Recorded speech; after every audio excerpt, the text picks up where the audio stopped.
Hi lovelies, welcome back to Life with Hopsy and thanks for tuning in. If you're new here, you are most warmly welcome. On this channel, I film about faith, lifestyle and food recipe.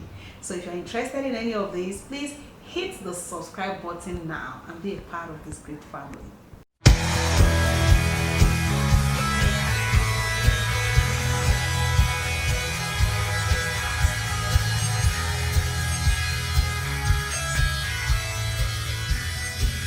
It surprises me that some farms, here don't know I'm married. Despite all the advertisements I do, with all of this. Well, I haven't been actually married for that long, just getting close to 11 years. Sure, we are going to celebrate that big day together. 11 years is no yoke as my Calabar people go talk am. However, from the one of you becoming a wife or a husband, you are already learning the tools of becoming a marriage counselor. You just find yourself realizing ways to better yourself and your relationship with your spouse because obviously you want that marriage to work. So why won't you want to do whatever it takes within your power to work it out?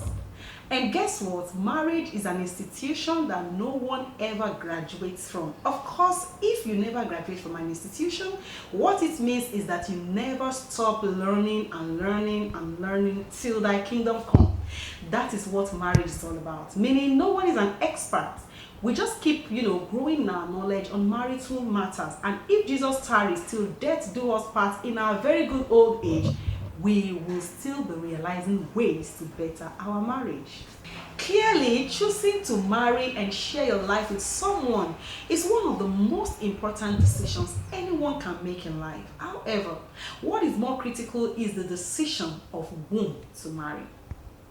A beautiful, peaceful, and blessed marriage is the absolute best thing in the world. Having someone who cares so much to support you on your journey to fulfilling destiny can have a very big influence in your life.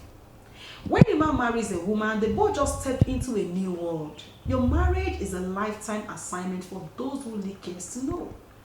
It may seem like you are married to a very difficult spouse, but you just make up your mind to make it work because anything good takes work.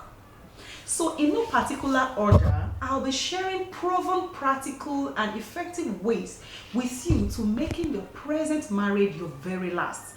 This is because it is doable and possible. 1. Invest in yourself. I want to dwell more on this point from the perspective of a woman. So women, listen. You can't give what you don't have. No matter how much you try, marriage has happened one way or the other and you are now a Mrs. Glory to God.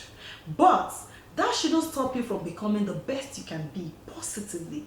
Being a helpmate, a helper suitable for your husband encompasses all forms of support you can think of: spiritual, physical, financial, emotional, moral, etc. I'm sure you would not want a time to come where you will no longer be relevant in your spouse's life. And do you know this seems to be one of the reasons for adultery, even though it is not justifiable?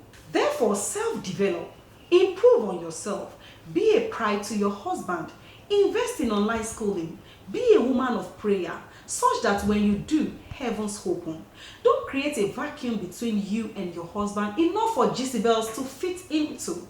That man moves out every day and is not blinded. Improve your outlook, eat well and be healthy. Exercise. No matter how little you can go part-time, and don't turn into a whale. It's not so funny when you see some women's wedding picture and what they have become after 10 years and above. I specifically didn't mention anything lower than 10 years because a woman could still be having children and may not be able to do much to her body. So just be modest in all you do. Now, for those who are doing their best in this perspective and yet get frustrated by their spouse's actions and reactions, I speak God's word to you. Don't be weary in well-doing, for you shall reap it in due season if you faint not. There are a lot of benefits in persevering that if I go into that now, time will not permit me to finish in this video. 2. Be willing to compromise. Compromise is reaching an agreement by mutual concession accepting standards that are lower than what is desirable, mostly for the sake of love and peace. For two people to work together as a team, each member must give and take occasionally, and I believe this is a necessary and mandatory spice in any successful marriage. Our upbringing matters in the way we live, unless you discover another option that seems preferable. So also, customs and culture have taught us different values and priorities. What this simply means is that you and your spouse need to learn and compromise on so many things for your marriage to work. It's no longer me, but us. For instance, I made a vow when I was going into marriage never to end a day without unresolved issues. And guess what? I soon realized I really didn't know what that decision entails until when I entered fully into the marriage. I discovered it was a lot easier said than done because I'm human and I have feelings. But with the help of that sweet secret body I introduced you to in one of my videos, I'll leave the link in the description box below so you can watch and be informed. It became a lot easier for me. You know, it's more like you are on the other side of the table seeing figure 9 and me on this side is seeing figure 6. How do you come to terms with that? Clearly you are making sense and your spouse seems to be off the road, but you want peace, so what do? Allow it. That doesn't make you a non-entity. In fact, marital wars are best won as a fool, if you know what I mean. Especially when the outcome doesn't really affect anything negatively. If you get to hear what some couples disagree on and perhaps have resulted into separation and divorce in some marriages, you can't but wonder if that was it. Make your spouse your priority. That way it will be simpler to compromise for them. Remember, it's about making each other happy and respecting each other's needs.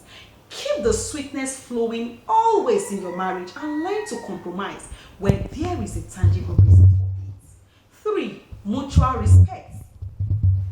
In case you haven't heard this from anyone before, please take it from me. In marriage, respect is more crucial than love. Respect is necessary for relationships to thrive, so much more married relationships. Can I say here that equality is one of the keys to respecting your spouse? Now, I don't mean to say the husband and wife are both the head of the home. No. I mean regarding your spouse as yourself in all things, thereby making them an equal part of your decisions. If you want to identify a happy couple, you find them treating each other with so much respect. Mutual respect lies in the subtle details. Treating your spouse in a thoughtful and courteous way, viewing and considering their opinions, wishes and values, consulting them before making decisions that affect them directly or indirectly. Avoid talking sarcastically or ignoring their input. Disengage in name calling, insult or demeaning your spouse. Even in private, because you find some couple being cherished so much in the public because of their public disposition to one another, but a terror in their homes away from the general public. Mutual respect is also essential for the purpose of effectively addressing issues and differences. In marriages, there are 1001 things we disagree on to agree, especially in the early days. Learn to accept each other's differences as part of establishing and maintaining a respectful relationship rather than allowing it to threaten your relationship. A marriage without mutual respect is bound to fail. In summary, mutual respect implies focusing on being responsible for how your actions affect your spouse. Number 4, be romantic. This point can never be overemphasized. I mean, whether married or not, we all have friends around that we hold in high esteem and discuss relevant issues with. The only thing I don't see happening between you is romance. I realize no matter how busy we are, no true lover, please note the word true, ignores romantic gesture. This concerns both the husband and the wife, but as usual, I like to go for the woman. Sweep your husband off his feet with your romance. It's not limited to the marital bed only. Even on the marital bed in this 21st century, we still have women who just remain like a log of wood. Spice things up, girl. Aside the marital bed, make your time with your spouse worth longing for. Do you know that heartfelt physical displays of affection, such as kissing, and I don't mean on the cheeks, hugging, cuddling, holding hands, sending sweet words via WhatsApp, Facebook Messenger, Twitter, etc., making video calls during your leisure or break at work to check on one another, maintaining eye contact, all boost your spouse's satisfaction and heighten a sense of companionship in your relationship. Talk more of the benefits of oxytocin released during those moments. Oh my goodness, priceless. Hunt for ways to be sweet, guys. It could be gestures as simple as please and thank yous. Serving breakfast on beds on weekends when nobody is rushing out to anywhere, doing the laundry, showing interest in your spouse's hobby. You also need to know that spontaneity is a great avenue for romance. So sometimes you need to package whatever you are doing as a surprise. When I say surprise, I don't mean expensive or robbing a bank to get that done, no.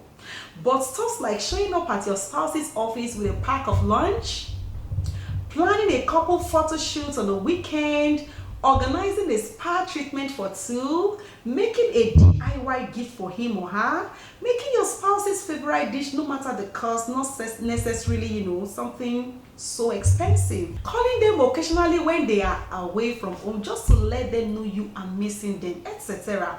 I tell you, such man or woman, even if they haven't spent so much time away, will almost be on their way back home to reciprocate the love.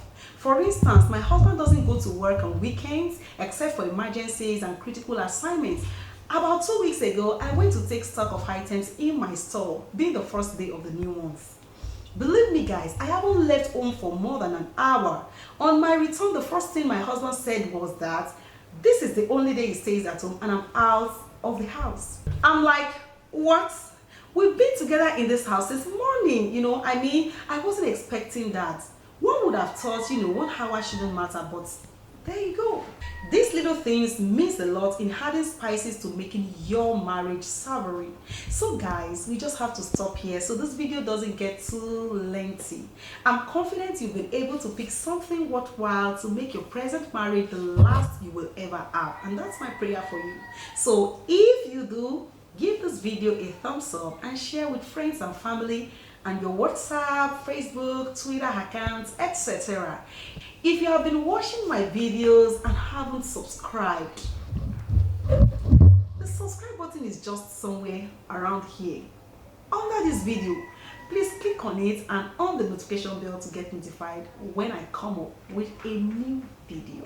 Thanks so much for watching, and until next time I come around. Bye.